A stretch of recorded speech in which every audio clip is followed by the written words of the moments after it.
उस बड़ी खबर की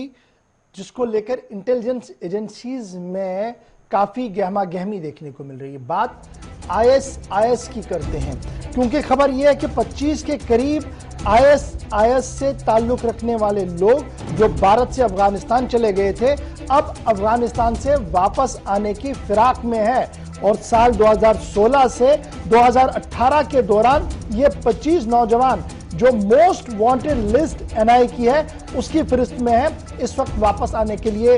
पर तोड़ रहे हैं। और यही वजह है कि अब एनआईए ने सभी इदारों को अलर्ट भी किया है। खबर जो सामने आ रही है वो ये आ रही है, जो जराये से हमारे पास बताया जा रहा है वो ये है कि लगातार फैमिली की तरफ से ये कहा जा रहा है कि ये सारे लोग जो है वो मारे गए हैं, लेकिन अभी भी इंटेलिजेंस एजेंसियां जो है वो इस बात को मानने से इनकार कर रही है, क्योंकि उनको मानना है कि फॉरेन एजेंसीज की तरफ से अभी तक इस बारे में कोई ठोस सबूत या कोई बड़ी बात नहीं कही गई है कि क्या ये 25 के 25 मारे गए हैं या अब ये तालिबान के रिग्रुपिंग के बाद भारत आना चाहते हैं। इसलिए ये बड़ी बात जो है वो सामने आ रही है। और आपको याद होगा कि यह मामला कब सामने आया था, जब दिल्ली, कर्नाटक और केरल के अंदर छापामार कार्रवाइयां हुई थी। और उन छापामार कार्रवाइयों के दौरान जब एक्सेस लिया गया बड़ी सारी चीजों का, तो पता लगा 25 के करीब ऐसे नौजवान हैं, ऐसे लोग हैं जो आईएसआईएस के इन्फ्लुएंस में आए हैं और इस वक्त मुल्क से बाहर है। सीधे चलेंगे श्रीनगर। अमजद मेरे साथ इस खबर पर मजीद अपडेट के लिए। अमजद, अपडेट कीजिएगा कि इंटेलिजेंस एजेंसियां क्या कुछ कह रही हैं और क्या कुछ और डिटेल्स हैं इस पूरी खबर को लेकर। देखिए गौहर, इंटेलिजेंस एजेंसीज की अगर आई हुई नई ताज़ा रिपोर्ट्स के बारे में बात करें तो अफगानिस्तान के अंदर 25 से ज्यादा इंडियन जो इमिग्रेंट हुए हैं, यानी भारत से अफगानिस्तान की तरफ गए हुए ऐसे 25 युवा हैं, जिनमें मर्द औरत सब शामिल हैं, जो अफगानिस्तान में अभी एक्टिव बताए जा रहे हैं। पिछले कई समय से लगातार ये बात देखी जा रही है कि अफगानिस्तान के अंदर जब से तालिबान का कब्जा हुआ है उसके बाद कई तरह की हलचल पूरे देश में हो रही है और पूरी दुनिया में भी हो रही है। लेकिन भारत देश के लिए अब ये सिचुएशन थोड़ी सी और कॉम्प्लेक्स हो चुकी है, क्योंकि अगर हम इन 25 युवाओं की बात करें, साल 2016 से लेकर 18 के बीच में ये 25 युवा भारत से अफगानिस्तान की तरफ गए थे, जहां पर उन्होंने अलग अलग तरह के आईएस मॉड्यूल्स को ज्वाइन किया है, ये बताया जा रहा है। इंटेलिजेंस एजेंसीज ने यह भी कहा है कि जब इन 25 युवाओं की बैकग्राउंड चेकिंग की गई तो यह मालूम पड़ा कि केरला बेस्ड जो आईएस मॉड्यूल है उनकी सोच से इनका काफी ज्यादा संबंध देखने को मिला है। और हो सकता है कि इन्हीं जो आईएस बेस्ड मॉड्यूल है केरला का, इसी के ऑपरेटर्स के थ्रू ये लोग अफगानिस्तान गए हैं। अब सबसे बड़ा सवाल यह है कि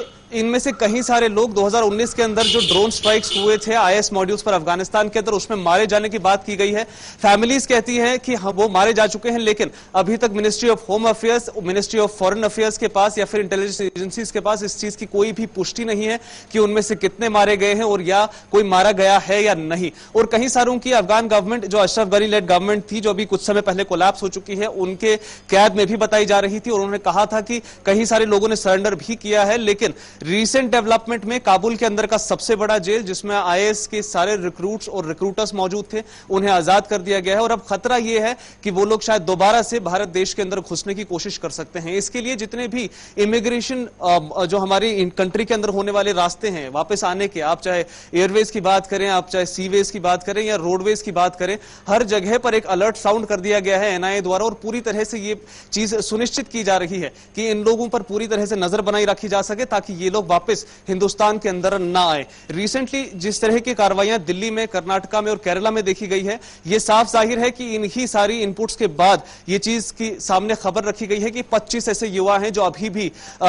जो नेशनल इन्वेस्टिगेशन एजेंसी की बात करें या अन्य एजेंसीज की बात करें, उनके हिसाब से अभी भी एक्टिव हैं और देश के लिए एक बड़ा खतरा बने हुए हैं। और ये वो लोग हैं जिनकी जो आइडेंटिफिकेशन है ऑनलाइन करी गई है, यानी वो लोग ऑनलाइन सोशल मीडिया हैंडल्स पर एक्टिव है और वहां से ऑनलाइन रिक्रूटमेंट युवाओं की कर रहे थे, देश के अंदर यहां से आईएस मॉड्यूल्स कन्वर्ट कर रहे थे और फिर उसके बाद देश से बाहर उनको लेकर जा रहे थे। लेकिन अब खतरा यह है कि शायद वो वापस देश के अंदर घुसने की कोशिश करें, क्योंकि अब वो तालिबान के अंदर आजाद हो रहे हैं। क्लियरेंस हो जाए, ये जो 25 की वांटेड लिस्ट है जो वेबसाइट पर भी अवेलेबल है, इसमें तो एक बड़ी क्रिस्टल बात है कि जम्मू कश्मीर से किसी का ताल्लुक नहीं है। ये जम्मू कश्मीर के लिए एक ब्रीदर है, क्योंकि हमारे बॉर्डर्स बड़े पास पास में, बड़ी चीजें चलती रहती हैं। लेकिन ये ब्रीदर एक माना जा रहा है कि जम्मू कश्मीर का उस 25 के फहरिस्त में कोई नहीं है, या जो सस्पेक्टेड है उसमें भी कोई नहीं है। देखिए अभी के लिए फिलहाल की अगर बात करें तो ये एक बड़ा ब्रीदर हो सकता है, लेकिन जैसे जैसे तारे जुड़ती जाती हैं वैसे हर स्टेट के हिंदुस्तान के अंदर अभी जो ब्रीदर कनेक्शंस हैं वो काफी कम होते नजर आ रहे हैं, क्योंकि अभी तक जो मॉड्यूल्स देखे गए हैं वो कर्नाटका, केरला और दिल्ली के देखे गए हैं। इनपुट बेसिस पर इन 25 लोगों को ट्रैक कर दिया गया है और इनका एक बड़ा लिस्ट बना दिया गया है, लेकिन फिर उसके बाद आगे किस तरह की कार्रवाइयां होती हैं और कौन सा स्टेट इसमें इन्वॉल्व होता है ये देखने वाली बात रहेगी। फिलहाल अभी के लिए जो इन्वेस्टिगेशन एजेंसीज हैं वो पूरी तरह से तारों को खोलने में लगे हैं कि कड़ियां कहां कहां जुड़ती हैं और किस किस तरफ लेकर जाती है इन्वेस्टिगेशन एजेंसीज को, ये आने वाला समय बताएगा। और क्या एक्चुअल में जम्मू कश्मीर के लिए एक ब्रीदर है, क्योंकि अभी तक कोई भी नाम जम्मू कश्मीर का इसमें फहरिस्त में मौजूद नहीं है, लेकिन आगे क्या कोई नाम सामने आता है, अगर आया तो फिर जम्मू कश्मीर समेत पूरे देश के लिए एक बड़ी हम कहें तो सिक्योरिटी कंसर्न बन सकती है, और फिर उसके बाद कितने तार आगे खुलते हैं ये आगे आने वाला समय बताएगा। बहुत शुक्रिया जी हमजद हमारे साथ ज्वाइन करने के लिए जी। ये तो बात थी जनाब आईएस रिक्रूटर्स के हवाले से। 25 की फहरिस्त ऑलरेडी जो वांटेड लिस्ट है उसको खंगाला गया,